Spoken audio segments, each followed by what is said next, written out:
ఓం నమ శివాయ. మనం గంగా అవతారణంలో భగీరథుడు తపస్సు చేయడం వరకు తెలుసుకున్నాం. అసలు మనం వాల్మీకి రామాయణాన్ని గనక జాగ్రత్తగా పరిశీలించినట్లయితే, ఎందుకంటే వాల్మీకి రామాయణం సత్యం కదండి. భగీరథుడు బ్రహ్మని వరం అడిగినట్టు ఉంది కానీ శంకరుణ్ణి ఎక్కడా వరం అడిగినట్టు లేదు. శంకరుణ్ణి అసలు ఆయన వరం అడగలేదు. కానీ శంకరుడు మాత్రం భగీరథుడు చేసిన తపస్సుకు ప్రీతి పొందినవాడై అతనికి ప్రత్యక్షమై, నువ్వు చేసిన తపస్సుకు చాలా ప్రీతి పొందాను, నీకు ప్రియమైనది చేసేస్తాను, నేను గంగను తలంతా పడతాను అని చెప్పి గంగను పట్టడానికి జటాజూటంతో పరమేశ్వరుడు హిమవత్ పర్వతం మీద నిలబడ్డాడు. బ్రహ్మ కోరిక మీద భగీరథుడు అభిమతాన్ని మన్నించి ఇప్పుడు గంగ ఆకాశం నుంచి దూకబోతోంది కదండి. ఆయన బ్రహ్మగారి కోరికపై భగీరథుడు తపస్సు చేస్తే శంకరుడు ఆ రకంగా చెప్పాడు కాబట్టి గంగాదేవి ఆకాశం నుంచి దూకపోతూ అనుకుంది ఆవిడ, శివుడు నన్ను పట్టుకోవాలని నిలబడ్డాడు. నన్ను పట్టుకోవడం అంటే మాటలని అనుకుంటున్నాడు. ఆ పైనుంచి నేను ఈయన తల మీద పడి ప్రవాహ వేగంతో వెళ్ళిపోతుంటే ఆ వేగంతో ఈయనను పాతాళానికి ఈడ్చుకు వెళ్ళిపోతాను. కన్ను తెరిచేలోగా ఈయన సృహ తప్పిపోయి పాతాళ లోకంలో తేలుతాడనుకుని పైనుండి పడడం మొదలుపెట్టింది. ఈ ప్రవాహంతో పాటు చేపలు, తిమింగళాలు, మొసళ్ళు, నీటి ఏనుగులు మొదలగునవి ఎన్నో పడ్డాయి. గంగతో పాటు వాటన్నిటినీ శివుడు అలాగే నిలబడి తన జటాజూటంలో పట్టేశాడు. అత్యంత భయంకరమైన శబ్దం చేస్తూ నీటిధార పైనుండి కిందకు పడుతోంది. ఇప్పుడు చిత్రం ఏమిటంటే, నీటితో పాటు నీటి ఏనుగులు, మొసళ్ళు, ఎండ్రకాయలు, పాములు, తాబేళ్ళు, చేపలు ఇలాంటివి కొన్ని సంవత్సరాల పాటు ఆ జటాజూటంలో పడుతూనే ఉన్నాయి. ఇప్పుడు శివుడు తన జటాజూటంలో ఆ నీటిని అంతటిని పట్టేశాడు. కానీ ఒక్క చుక్క నీరు కూడా జటాజూటం నుంచి కిందకి జారడం లేదు. ఈ జటాజూటంలోనే నీరు గిరగిరా తిరుగుతూ ఉంది. శివుడు జటాజూటం పెరిగిపోతోంది. అప్పుడు గంగ శంకరుడు తనను తన జుట్టుముడిలో కట్టివేసినందుకు ఆశ్చర్యపడిపోయింది. పరబ్రహ్మం అంటే ఈయనే, నేను తెలియక వెరితనానికి పోయాను. ఈయన పరమాత్మ, ఈయన శరీరానికి తగలడం నా భాగ్యం. ఈయనే నన్ను వదిలినట్లయితే నేను జారిపోయి ఈయన శరీరం అంతా తగులుతూ కింద పడిపోతాను. అంటే అప్పుడు నాకు పరబ్రహ్మ స్పర్శ కలుగుతుంది, నేను పునీతనైపోతాను అనుకుంది. తెలియకుండా ఒకళ్ళ గురించి తప్పుగా మాట్లాడుకోవడం, తప్పుగా మనసులో అనుకోవడం ఎంత తప్పు అన్నది ఇక్కడ మనకి తెలుస్తోంది. కాబట్టి గంగ శివుని శిరస్సు మీద నుండి కిందకు పడకపోవడం గమనించిన భగీరథుడు మళ్ళీ తపస్సు ప్రారంభించాడు. శంకరుడు కరుణించి తన జటాజూటం నుండి గంగను కిందకు వదిలాడు. గంగకు ఈ బుద్ధి భగీరథునికి కార్యసిద్ధి ఏకకాలమునందు సంభవించాయి. అంటే గంగ కిందకి రావడం, భగీరథుడికి కార్యసిద్ధి అంటే అతను అనుకున్న పని జరగడం ఒకేసారి జరుగుతున్నాయి. పరమ పవిత్రమైన శంకరుని శిరము తగిలి కింద పడింది. ఆ నీరు వచ్చి మొట్టమొదట బిందు సరోవరంలో పడింది. బిందు సరోవరం బ్రహ్మ తపస్సు చేసినటువంటి స్థలం. అక్కడ నుంచి 7 పాయలుగా విడిపోయింది. భగీరథుని అనుసరించి ఒక పాయ వెళ్ళిపోయేటట్టుగా ఆయన అనుగ్రహించాడు. ఆయన ఎవరికి ఎటువైపు ఎంత అవసరమో ఆ నీటిని అలా పంపాడు. ఎవరు? శంకరుడు. ఇప్పుడు ముందు భగీరథుని రథం వెడుతోంది, వెనకాతల గంగ వెడుతోంది. గంగ పైనుండి పడిపోతుంటే దానితో పాటు మొసళ్ళు, తాబేళ్ళు, చేపలు పడిపోతున్నాయి. ఇవన్నీ శంకరుని తలకి తగిలి భూమి మీద పడిపోతున్నాయి. కింద పడి ఒక్కసారి సృహ తప్పినట్లయి 7 పాయల్లో ఏదో ఒక పాయలోకి దూరి వెళ్ళిపోతున్నాయి. దేవతలందరూ వాళ్ళ వాళ్ళ వాహనాల మీద వచ్చి గంగావతరణ దృశ్యాన్ని చూస్తూ ఆశ్చర్యంగా ఆకాశం అంతా నిలబడిపోయి ఉండిపోయారు. వాళ్ళు పెట్టుకున్న ఆభరణాల కాంతితో ఆకాశం అంతా కోటి సూర్యుల కాంతి అంత ప్రకాశవంతం అయిపోయింది. దేవగంగ భూలోకంలోకి వచ్చి పడిందని పాపం చేసిన వాళ్ళందరూ వచ్చి దానిలో మునిగి స్నానాలు చేశారు. వాళ్ళ పాపాలన్నీ పోయి వాళ్ళందరూ స్వర్గానికి వెళ్ళిపోతున్నారు. నిలబడ్డ వాళ్ళు కొందరు, కిందకు వస్తున్న వాళ్ళు కొందరు, పైకి వెళ్ళిపోతున్న వాళ్ళు కొందరు శంకరి పాదాల మీద దగ్గరకు వెళ్ళి అక్కడ నుంచున్నారు. శంకరుని స్వరూపాన్ని చూసి ఆశ్చర్యపోతున్నారు. కొందరు మిక్కిలి పాపాలు చేసిన వారు ఆ పాయల్లోకి వెళ్ళి స్నానం చేయగానే వాళ్ళు చేసిన పాపాలు నశించి ఊర్ధ్వలోకాలకి వెళ్ళిపోతున్నారు. అలా ముందు భగీరథుడు వెడుతుంటే వెనక గంగా వేగంగా ప్రవహిస్తూ వెనకనే వెళ్ళిపోతుంది. గంగ ఒకచోట విస్తృతంగా, ఒకచోట సన్నగా, ఒకచోట నురుగులతోటి పరిగెడుతోంది. ఒకచోట కింద పడి పైకి లేస్తోంది, ఒకచోట ఎదురెదురుగా వచ్చే పాయలు గుద్దుకుంటోంది. అలా చిత్ర విచిత్ర గతులలో ప్రవహిస్తూ గంగ భగీరథుని వెనక వస్తోంది. దారిలో జహ్ను మహర్షి ఆశ్రమం తగిలింది. గంగ అలా వెడుతూ జహ్ను మహర్షి యజ్ఞవాటికను ముంచి వెళ్ళిపోయింది. ఈ దృశ్యాన్ని చూసిన జహ్ను మహర్షి ఆశ్చర్యపోయాడు. ఆయనకి కోపం వచ్చి గంగనంతటిని ఔపాసన పట్టేశాడు. ఒక్కసారిగా శబ్దం ఆగిపోయింది. అప్పుడు భగీరథుడు వెనక్కి తిరిగి చూశాడు. గంగ కనిపించలేదు. భగీరథుడు వెనక్కి వెళ్ళి జరిగింది తెలుసుకుని తనను అనుగ్రహించమని జహ్ను మహర్షిని ప్రార్థించాడు. అప్పుడు జహ్ను మహర్షి గంగను తన చెవులోంచి బయటికి వదిలాడు. అందుకనే ఎప్పుడైనా సరే మనం పూజ చేసేటప్పుడు మన నోటిలోంచి శబ్దం రావాలి తప్పితే మన ఊపిరి బయటికి రావాలి ముక్కులోంచి. అంతేగాని ఇంకా ఎటువంటి ద్వారాలలోంచి గాలి బయటికి రాకూడదు. ఆవలించడాలు, తుమ్మడాలు, దగ్గడాలు ఇలాంటివి ఎప్పుడైనా చేస్తే పొరపాటున వస్తూ ఉంటాయి కదండి. అటువంటివి ఏమైనా చేస్తే వెంటనే పూజ చేసుకునే ఇంటి యజమాని, ఇది మగవాళ్ళకి సంబంధించి చెప్తున్నాను, వెంటనే కుడి చెవిని కుడి చేత్తో ముట్టుకోవాలి. ఎందుకంటే జహ్ను మహర్షి గంగని తన చెవిలోంచి వదిలిపెట్టాడు కదండి. అందుకని కుడి చెవి దగ్గరలో ముట్టుకుంటే గంగాదేవిని ముట్టుకుని మళ్ళీ పవిత్రమైనట్టు. లేదంటే మనం ఏం చేయాలంటే ఆ రకంగా ఆవలింతలు కానీ, తుమ్ములు కానీ, దగ్గులు కానీ ఏమైనా వస్తే వెంటనే వెళ్ళి ఆ పూజ అక్కడికి ఆపేసి మళ్ళీ స్నానం చేసి మళ్ళీ మనం ఉపాసన చేసుకుని పూజ మొదలెట్టాల్సి వస్తుంది. కాబట్టి ఎప్పుడైతే మనం కుడి చెవిని కుడి చేత్తో ముట్టుకుంటామో మళ్ళీ పవిత్రం అయిపోయినట్టే అవుతుంది. కాబట్టి మళ్ళీ పూజని మనం కంటిన్యూ చేసేయచ్చు. ఇక్కడ గంగ మళ్ళీ భగీరథుని వెనుక ప్రవహించడం ప్రారంభించింది. ఎప్పుడు జహ్ను మహర్షి గంగను తన చెవిలోంచి వదిలిపెట్టేసినప్పుడు. ఇలా చివరకు పాతాళ లోకానికి వెళ్ళింది. గంగ భగీరథుడు తన పితృదేవతల భస్మరాసులను చూపించి వాటి మీద నుంచి ప్రవహించమని చేతులొగ్గి నమస్కరించి అడిగాడు. అప్పుడు గంగ ఆ భస్మరాసుల మీదుగా ప్రవహించింది. ఎవరి శరీరానికి సంబంధించిన భస్మరాసులు అలా పడిపోయి ఉన్నాయో వాళ్ళందరూ కూడా ఉత్తరక్షణం దాహశాంతిని పొంది 60,000 మంది సగరులు ఊర్ధ్వలోకాలకి వెళ్ళిపోయారు. ఇలా భగీరథుడు ప్రయత్నం అన్నది ఎంత ముఖ్యమో, చిత్తశుద్ధి ఎంత ముఖ్యమో చూపించి పైన ఉన్న వాళ్ళని ఊర్ధ్వలోకాలకు పంపాడు. కింద ఉన్న వాళ్ళకి వంశం లేకుండా బాధపడకుండా భగవంతుని అనుగ్రహాన్ని వర్షింపజేశాడు. వెంటనే చతుర్ముఖ బ్రహ్మంతుడి ఆయన పిలవకుండా అక్కడికి పరిగెత్తుకుని వచ్చాడు. భగీరథుడిని కౌగిలించుకుని, భగీరథ, ఇంకా లోకంలో ఎప్పుడైనా ఎవరైనా ఎక్కడైనా ఇంత గొప్ప ప్రయత్నం చేయవలసి వస్తే దానికి భగీరథ ప్రయత్నం అనే పేరు వస్తుంది. అన్నిటినీ మించి ఇన్ని కష్టాలకి ఓర్పుతో గంగపాయను పాతాళానికి తెచ్చావు కనుక ఈ పాయకు భాగీరథి అనే పేరు వస్తుంది. ఈ విధంగా ఈ పాయకు, ఈ గంగా ప్రవాహానికి నీ పేరే వస్తుందని చెప్పి అక్కడి నుంచి నిష్క్రమించాడు. సాధారణంగా వాల్మీకి మహర్షి దేనికి కూడా ఫలశ్రుతి చెప్పలేదండి. కానీ స్కందావతరణానికి గంగావతరణానికి కూడా, స్కందజననానికి గంగావతరణానికి కూడా ఫలశ్రుతి చెప్పాడు. రామాయణంలో మనం విన్నాం. ఈ గంగావతరణం విన్నవారికి ఆయన ఫలశ్రుతి ఏమని చెప్పాడో తెలుసా అండి?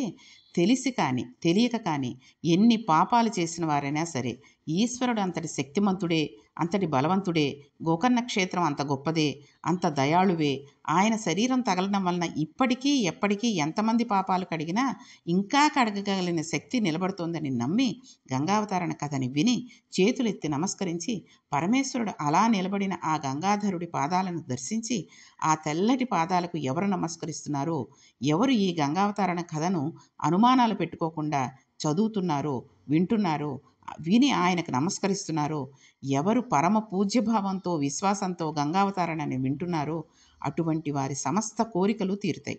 వాళ్ళు ఇంతకు పూర్వం ఎన్ని పాపాలు చేసిన వారైనా వారు బాధలు పొందకుండా సుఖాలను పొందుతారు.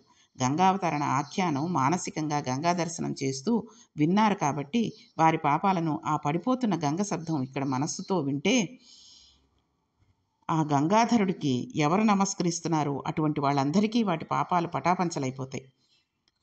రంగత్తుంగ తురంగ సంఘములతో రంజిల్లు భూషంబుతో బంగారంబగు పొంగుతో నురగతో పువ్వాట తుంపర్లతో భంగుల్ సల్పుచు జగ్గలించు తన సభోభాగముడిజారన్ గంగమ్మను దాల్చితే శిరమునన్ రంజిల్లుతున్ శంకర.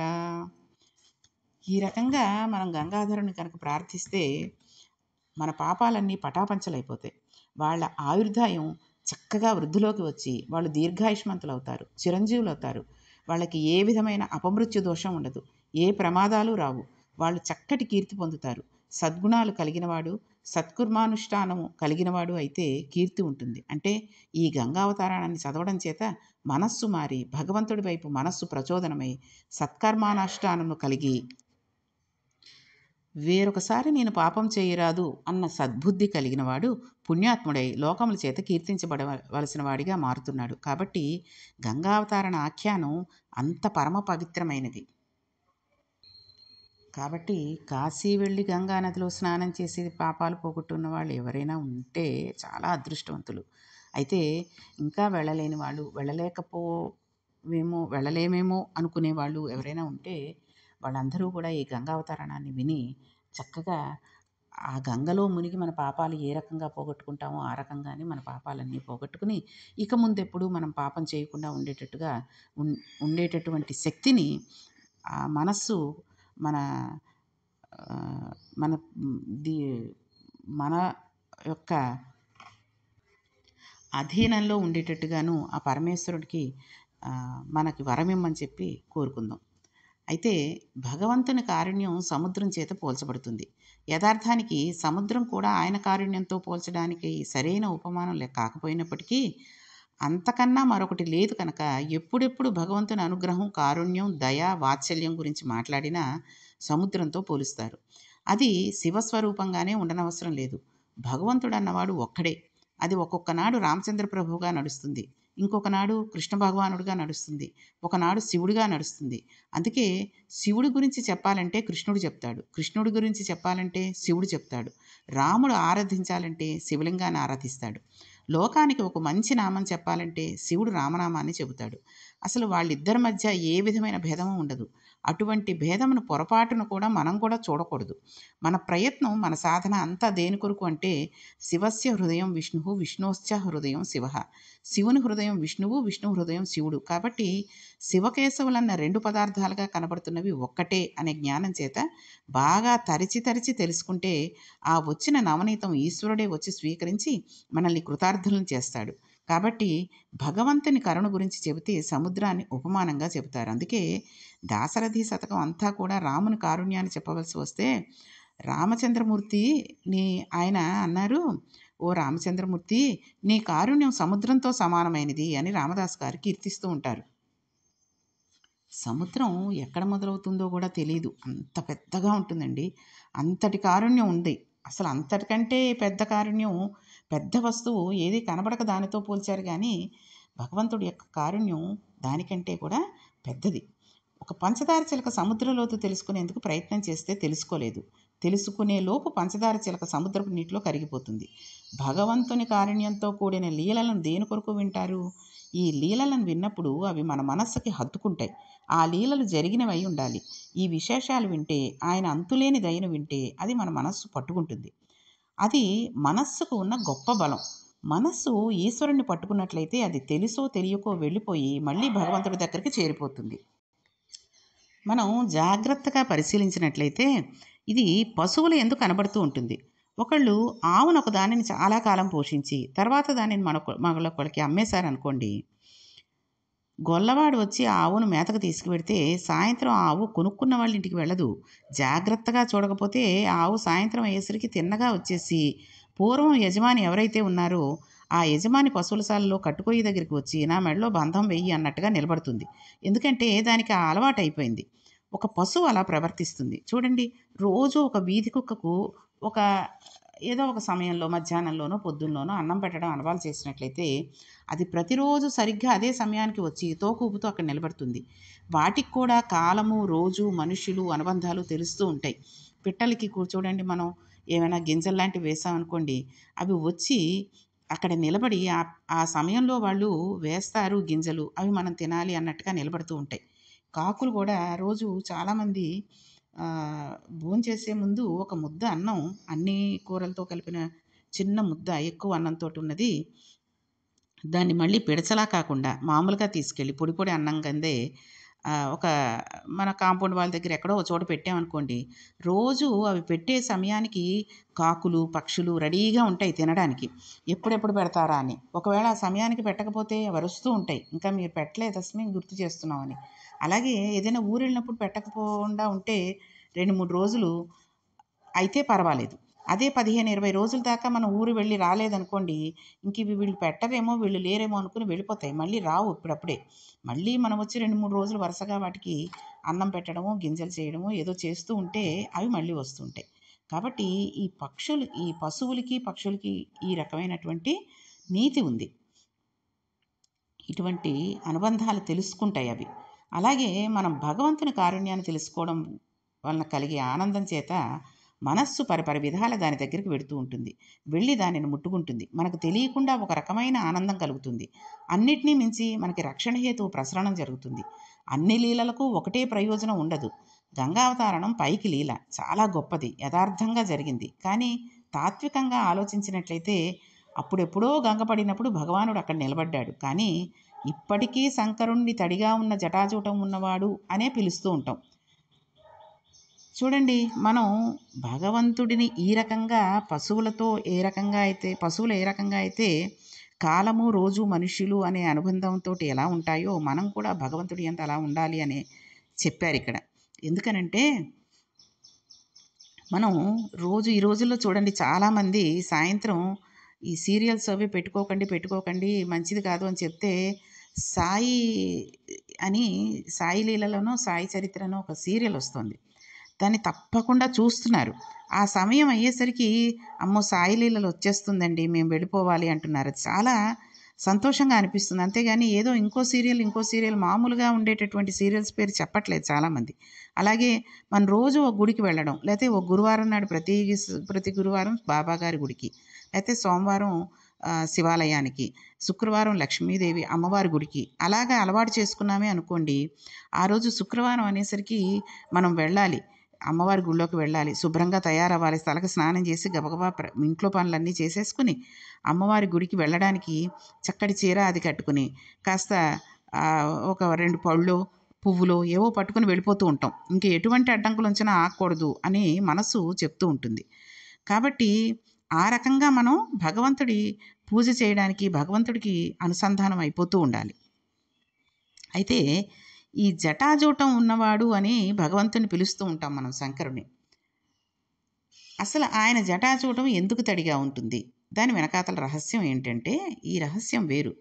మనం ఎప్పుడైనా తీర్థయాత్రకు బయలుదేరుతున్నట్లయితే గత జన్మముల యందు పాపములు ఏదైనా ఉంటే మనల్ని ఆ క్షేత్రానికి వెళ్లకుండా చెయ్యాలి అనుకుంటే ఖచ్చితంగా దర్శనానికి వెళ్లే ముందు ప్రతిబంధక రూపంగా ఆ పాపం అడ్డు వచ్చి మనల్ని ఆ క్షేత్ర దర్శనం చేయకుండా వెనక్కి తీసుకువెడుతూ ఉంటుంది. అందుకే ఎవరైనా దేవాలయ దర్శనానికి బయలుదేరి వెడుతున్నప్పుడు ఎవరినీ మళ్ళీ వెనక్కి తీసుకువెళ్ళే ప్రయత్నం చేయకూడదు. తీర్థయాత్రలకు వెళ్లే ముందు కపర్ధి కపర్ధి కపర్ధి అని 3 సార్లు అనమని శాస్త్రం చెప్తుంది. విశాలమైన జటాజూటంతో కూడుకున్న శంకరుని జటాజూట దర్శనం చేసి 3 సార్లు కపర్ధి కపర్ధి కపర్ధి అని క్షేత్రానికి బయలుదేరితే మనకి ఆ పాపాలు తడితో ఉన్న ఆ గంగతో కూడిన ఆ జటాజూట దర్శనం చేత దానిని తలచడం చేత ధ్వంసం అయిపోతూ ఉంటాయి. చూడండి, చాలామంది టిక్కెట్లు రిజర్వేషన్ చేయించేసుకుంటారు. ఎప్పుడో 2 నెలల ముందే చేయించేసుకుంటారు. అన్నీ రెడీ చేసుకుంటారు. షాపింగ్లు చేసేస్తారు. అక్కడ అమ్మవార్లకి బట్టలు పెట్టడానికని చీరలు అవి తీసేసుకుంటూ ఉంటారు. అక్కడ గుళ్ళ దగ్గర ఉండేటటువంటి భిక్షగాళ్ళకి బియ్యం, డబ్బులు వేయడానికని అవి మూటలు కట్టేస్తారు. అంతా రెడీ అయిపోతుంది. సరిగ్గా రేపు తెల్లారితే ప్రయాణం. ఈరోజు ఏదో అవాంతరం వచ్చేస్తూ ఉంటుంది. అలా కాకుండా అప్పటికప్పుడు అనుకుని ఏదో వెడదామా వద్దా అనుకున్నట్టుగా ఉన్నవాళ్ళు ఏవో 4 బట్టలు గబగబా సర్దేసుకుని వెళ్ళిపోయేటటువంటి అవకాశం కూడా భగవంతుడు ఇస్తూ ఉంటాడు. కాబట్టి ఇలాగ తీర్థయాత్రలు చేసేటప్పుడు మనకి ఎటువంటి అడ్డంకు రాకుండా ఉండడానికి మనం ఆ పరమేశ్వరుడిని జటాజూటం తడిసిలో గంగాదేవిని పట్టుకున్నటువంటి ఆ పరమేశ్వరుడి మూర్తిని మనం మనసులో ఊహించుకుని, లేదా మన ఇంట్లో ఆ చిత్రపటం కానీ మూర్తి కానీ ఉంటే దానికి నమస్కారం చేసుకుని కపర్ధి కపర్ధి కపర్ధి అని 3 సార్లు మనం కనుక అనుకుని బయలుదేరినట్టయితే ఎటువంటి మనకి విఘ్నాలు కలగకుండా చక్కగా ఆ క్షేత్ర దర్శనాలు చేసుకుని రాగలుగుతాం. కాబట్టి ఈ జటాజూటం యొక్క ఉద్దేశం ఏమిటి, తర్వాత ఆ గంగాదేవి వచ్చిన తర్వాత ఏం జరిగింది అనే విషయాలను కూడా మనం రేపటి పారాయణంలో తెలుసుకుందాం.